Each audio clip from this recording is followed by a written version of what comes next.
Bonjour ou bonsoir à tous, chers abonnés. C'est donc un vieux classique que je viens vous entretenir aujourd'hui, puisque je me suis revu, enfin, j'ai racheté la version Blu-ray d'un vieux classique, c'est-à-dire Le Vieux Fusil, qui était sorti le 22 août 1975, drame de guerre germano-français réalisé par Robert Enrico. Nous avons au casting donc de ce brûlot assez extraordinaire Philippe Noiret, figure principale, mais aussi la très belle Romy Schneider, très belle et regrettée Romy Schneider, Catherine Delaporte, Jean Bouys, et pour la partie allemande, Joachim Hansen et Robert Hoffmann. La musique du film que vous entendez actuellement est signée François de Roubaix, dont ce sera la dernière prestation puisqu'il est décédé, on va dire 3 mois après la sortie du film qui fait 1h43, voilà, et qui a été primé au César de l'année suivante, en 1976, dont c'était la première cérémonie au passage. Ce film raconte alors l'histoire d'un médecin, Julien Dandieu, incarné par Philippe Noiret. Ça se passe peu après le débarquement de 1944 et celui-ci, voulant protéger sa femme et sa fille, bien qu'on soit dans le sud de la France, la situation est quand même très confuse, il les envoie dans son château du Quercy où malheureusement elles trouveront la mort, horriblement assassinées par un détachement de soldats SS, et Julien n'aura donc de cesse que de vouloir les venger. Alors je spoile rien, ça revient très tôt, et puis bon, c'est le pitch du film, donc voilà. Ce film est clairement inspiré du massacre d'Oradour-sur-Glane qui a eu lieu le 10 juin 1944,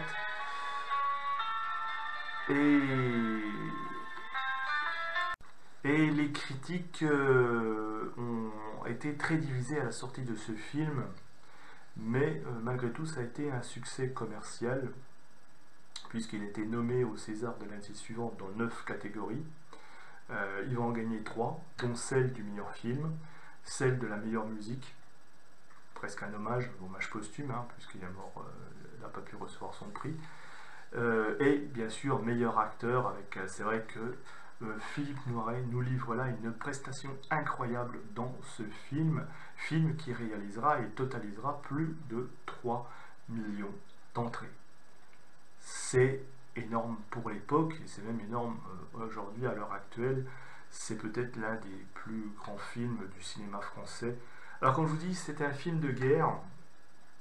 Film de guerre, oui et non, parce que c'est plutôt un film d'amour. Certains l'ont décrié souvent pour sa violence. C'est avant tout un film de romance, où on alterne comme ça un petit peu les parties flashback, et puis le présent qui, lui, effectivement, est très violent, puisqu'on a quand même un homme qui perd sa femme, qui perd sa fille, alors que rien ne prédestiné, c'est juste un médecin, un chirurgien qui vit comme ça, qui est un petit peu comme beaucoup, j'ai envie de dire 90% des Français de cette époque, qui n'étaient ni des collaborateurs, ni des résistants, et qui est simplement des gens qu'on appelait des attentistes, puisqu'il faut chercher un terme, et qui étaient là à simplement vivre, survivre même dans cette guerre, en ne faisant pas de vagues, en attendant que ça se passe, puisque la situation était présente, et en essayant de survivre un petit peu au... Voilà. Film, donc, on voit que ces personnages comme ça, qui aiment sa femme, on le voit comme ça, au début du film, avec sa femme, sa fille, je crois que sa mère, tout ça, dans l'hôpital aussi, avec ses amis, etc. On voit que c'est le mec un petit peu tranquillement, et qui n'a pas envie de choisir un camp contre un autre. Voilà, il soigne tout le monde, comme il le dit, il ne fait pas de politique, et il ne veut pas choisir surtout de camp. Et la suite de l'histoire, eh bien, va un petit peu le rattraper. C'est pour ça que, mais il voit que la situation est dangereuse, voilà, donc il n'a pas d'autre choix, disposant d'un château dans le Quercy c'est pratiquement dans le Périgord, il va les envoyer là-bas, croyant les mettre en sécurité. Malheureusement, on sait très bien que dans cette partie de la France, hein, qui est le sud-ouest, il y avait, les... Alors c'est inspiré, hein, de la division d'Astreich. Est-ce que ça représente la division d'Astreich? Probablement pas, mais c'est un petit peu tout comme. Donc on sait que la division d'Astreich a fait le massacre d'Aradour, mais aussi beaucoup de villages ont été massacrés sur leur passage. Et c'est un petit peu ce détachement SS qui va s'arrêter dans ce hameau. Et quand il va revenir chercher, voir un petit peu comment tout se passe, retrouver sa femme, sa fille, il va d'abord découvrir un petit peu que tous les habitants de son hameau ont été massacrés. Et puis après, il va découvrir le corps de sa femme, de sa fille d'abord, puis après de sa femme qui a été brûlée, violée, dans une scène absolument atroce, en plus, sans musique, sans rien. Attention, ce film contient comme ça une scène qui est absolument voilà, poignante. On sent toute la violence, sans musique et sans parole d'ailleurs. C'est ça qui est encore beaucoup plus fort. Et à partir de là, il va avoir qu'une seule envie, quoi, se venger, rechercher justement le vieux fusil de son père qui était caché enroulé comme ça. C'est un pacifiste, donc il avait mis ce fusil, il avait voilà. Et là, il va retrouver ce vieux fusil de chasse avec lequel son père avait l'habitude de chasser le sanglier, et lui va l'utiliser pour se venger. C'est vraiment ça le but, c'est un film de vengeance, c'est un revenge movie, comme on dirait en américain, et il va être, à partir de là, il va avoir que cette obsession, et on le comprend, quoi. On peut dire que dans ce film, Julien Dandieu, le personnage, il meurt lui aussi. Il meurt du moment où sa femme, où il découvre le cadavre de sa femme et de sa fille. Il est mort. Il meurt lui aussi. Le chirurgien, l'homme de paix, meurt pour laisser place à un homme absolument abandonné, qui a tout perdu finalement. Et il va de temps en temps comme ça, en plus, en se rappelant avec ses flashbacks qui arrivent, rappeler sa vie, rappeler ce qu'il a perdu, ça renforce sa détermination de tuer ceux qui ont commis ces actes ignobles. C'est un film qui est absolument très fort, très violent. Si vous voulez le voir en famille, je vous conseille de le voir avec vos enfants, mais qui est quand même à un certain âge, je dirais à partir de 14-15 ans, parce qu'il y a quand même des scènes qui sont quand même très violentes, hein, surtout la scène où Romy Schneider se fait violer et puis après incinérer. C'est pas tellement, puis pas mal de cadavres aussi, il y a beaucoup de choses qui risquent de choquer les plus jeunes, donc faites attention avec ce film. Si vous le voyez en famille, à pas voir avec des jeunes enfants, évidemment. Sinon, puis même si vous êtes âme sensible, voilà. Ce que j'en ai pensé, ben moi j'adore ce film. J'adore vraiment ce film et que je vous encourage parce que non seulement c'est un bon revenge movie à la française, pour une fois c'est un genre que l'on voit plutôt, surtout à l'époque, hein, avec Le Justicier dans la vie qu'on voit souvent, voilà, qu'on voyait souvent dans le cinéma américain, mais là on le voit dans un film français. Très bon réalisateur, très bon casting, Philippe Noiret qui est incroyable, mais aussi on peut prendre pour un témoignage, on va dire un témoignage de guerre, parce que puisqu'on a un homme comme ça qui, comme la très grande majorité des Français,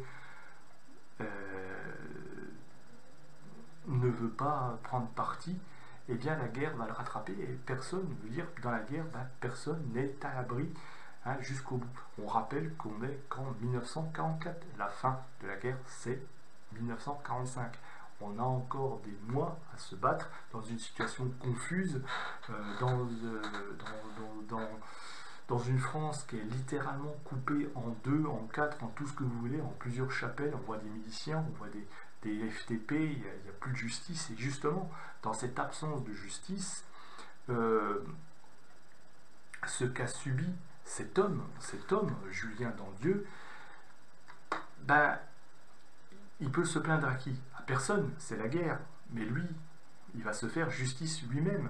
Après tout, il va rendre ce que, voilà, ils lui ont tout volé. Donc, quelque part, il a rien à faire. Moi, personnellement, je pense il agit comme tout homme sensé qui a subi un tel traumatisme devrait agir, c'est-à-dire se faire justice, et puis voilà. Alors c'est peut-être violent, hein, je sais, mais dans ce contexte où il n'y a pas le choix. On est en guerre, et en plus ça nous rappelle que en 1944, je pense que beaucoup de gens, et c'est peut-être pour ça que ça a été un succès à l'époque, décrié par les uns parce que certains ont vu un peu un film violent, alors que c'est totalement le contraire. C'est un film qui parle d'amour, de nostalgie, de paix, de perte, de deuil, et comment on réagit. Mais je pense que c'est un film, surtout, beaucoup de gens ont dû vivre cette situation-là quand on est... peut-être des gens ont perdu beaucoup de choses et ont eu cette envie de se venger, même si peut-être ça sert à rien. Mais voilà, c'est la guerre, et montrer que ben, jusqu'au bout, il y a eu des morts dans cette France d'après-guerre, et ça rend hommage à tous ceux qui ont perdu des êtres chers dans la Seconde Guerre mondiale par des actes ignobles qui ne sont même pas des actes de guerre, qui sont simplement des crimes de barbarie. On connaît la barbarie immense des SS et ce que fait cet homme. J'ai envie de dire, les SS dans le film, attention, je ne parle pas des acteurs, je parle des personnages qui sont dans le film, je veux dire, méritent de crever.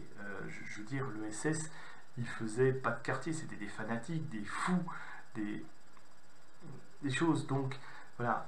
Et ce qui est assez étonnant aussi, bien sûr, de cette fois-ci, je parle de la prestation de l'acteur, c'est la prestation de Philippe Noiret. On le voit littéralement se transformer. Il meurt littéralement. Julien Dondieu, le chirurgien, meurt à un moment donné quand il voit l'acte, quand il voit le résultat, etc.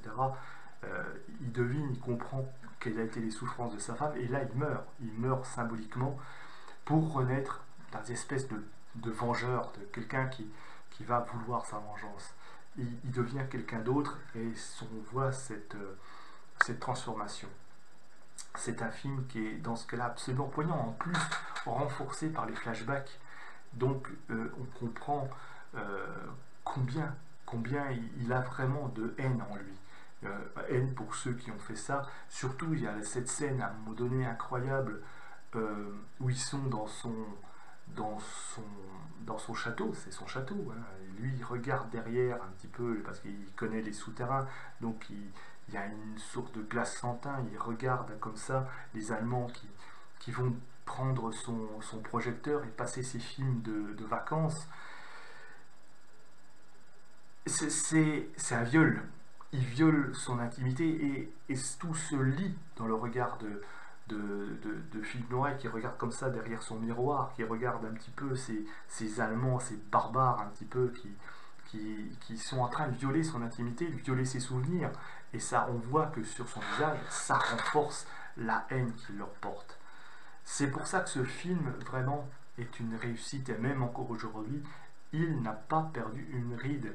Et j'ai envie de dire même qu'il était peut-être avant-gardiste pour l'époque, parce qu'on ne voyait pas beaucoup de films comme ça dans les années 70, et c'est pour ça qu'il a eu des critiques mitigées de la part des professionnels qui ont peut-être réagi différemment. Mais ce film, franchement, est très avant-gardiste, et il faut le voir justement pour cela, pour à la fois comme un film de vengeance, si vous aimez les films de vengeance, en plus, voilà, il y a beaucoup de scènes d'action, il y a beaucoup de choses, hein, on le voit qui se balade un petit peu dans son château, dans les oubliettes, dans les puits comme ça, en train de fomenter des pièges au détachement de SS qui l'occupe. Voilà, un homme seul, c'est presque quasiment un peu Rambo, d'une certaine manière. Et puis en même temps, pour ce côté témoignage de guerre, pour voir la transformation d'un homme, et se dire qu'est-ce que je ferais moi dans cette position. Est-ce que j'aurais le courage d'aller jusqu'au bout et puis de me venger? Difficile de répondre, n'ayant pas jamais été dans cette situation. Je pense quand même que si on me prend tout, on me prend la femme que j'aime, ma femme que j'aime, je pense que je ne serais pas du genre à me laisser faire et à laisser courir. Je sais que c'est peut-être pas bien de dire ça, mais je comprends cet homme, je comprends ce qu'il subit. Voilà. Et Philippe Noiret nous retranscrit bien les émotions de ce personnage, ses souvenirs, on partage ses souvenirs, on comprend quelle a été sa vie, et on comprend ses motivations, on comprend son amertume, on comprend sa rancœur. C'est vrai que oui, c'est la guerre, mais la guerre, on n'a pas forcément tous les droits. Ça montre aussi que la guerre, malgré certaines personnes qui vont dire oui, il y a des guerres, la guerre c'est jamais propre. Il y a toujours des crimes horribles. Et on peut penser aujourd'hui ce que vit cet homme, dans le vieux fusil. Il y a peut-être aujourd'hui, malheureusement, encore des gens en Ukraine qui vivent cette situation. Des gens qui avaient simplement envie de vivre une vie tranquille, une vie normale, et puis un jour ou l'autre, la guerre vient les rattraper d'une façon ou d'une autre, et puis on ne peut rien faire. La guerre vous rattrape toujours. Il n'y a pas des guerres qui vont laisser indemne des personnes. Et c'est pour ça que ce film est très intéressant, même encore aujourd'hui. Hélas, ce film est toujours d'actualité, parce que des guerres, parce que ces situations-là sont malheureusement encore vécues dans beaucoup de pays actuellement. Voilà donc un film que j'avais envie de vous faire découvrir. Si vous aimez le genre, si vous aimez le revenge movie, si vous aimez des témoignages comme ça de films de guerre, je vous encourage à revoir Le Vieux Fusil qui est sorti en Blu-ray et que moi je vais retrouver comme ça en occasion. Et avec tous les commentaires d'ailleurs, c'est une très belle édition parce qu'il y a un peu tous les interviews d'époque, il y a même la cérémonie des Césars aussi. Parce que ce film, en même temps, c'est un véritable petit bijou cinématographique, avec un grain comme ça particulier de l'image, un petit peu vaporeux, surtout dans les souvenirs, la lumière très crue, quand on passe dans le côté présent, on va dire, pour montrer la violence, le choc du présent, et en même temps un peu vaporé, évanescent, pour montrer un peu la beauté des souvenirs, qui sont malheureusement qui commencent à s'évanouir. Et ce film nous montre que c'est quand on a perdu les choses qu'on les regrette le plus. Donc il y a aussi un petit rapport à la nostalgie qui est assez intéressant dans ce film. Et puis c'est un grand classique du cinéma, et puis la prestation de Philippe Noiret qui est incroyable, la beauté de Romy Schneider, son jeu, voilà, tout le casting qui est fort, voilà. Et puis la musique de François de Roubaix, que vous avez entendu un petit peu. Franchement, c'est grandiose, et ça reste un très très grand film français, même encore aujourd'hui. Voilà mes amis, ce que j'avais envie de vous dire à propos de ce film. Likez, commentez, partagez, dites-moi si vous avez aimé ce film, si vous l'avez vu, ce que vous en avez pensé. Nous en débattons en commentaire, et moi je vous dis au revoir, et puis à bientôt pour une prochaine vidéo.